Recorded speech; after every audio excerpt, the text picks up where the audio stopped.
سلامونه دوستانو، دا چې کرسمس را نږدې ده نو مطمئن یو چې موږ به دغه نشو لمانځلی، خو موږ رخصتیانې لرو او رخصتیانو کې موږ کولی شو خپل کور کې آرام وکړو یا چکر ووهو.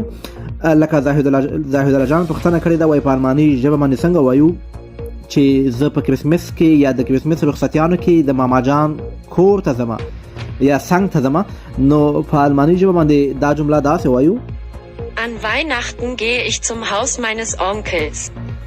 An Weihnachten gehe ich zum Haus meines Onkels. یعنی په کرسمس کې به زه د خپل ماما جان کور ته ځم. که چېرته تاسو له چا څخه پوښتنه کوئ او ته به چېرته ځې، نو دوستانو تاسو څخه زه پوښتنه کوم تاسو به په کرسمس کې چېرته ځئ، یعنې په دې رخصتیانو کې به چېرته ځئ. نو دغه جمله په الماني ژبه کې داسې وایو: Und wohin wirst du an Weihnachten gehen? Und wohin wirst du an Weihnachten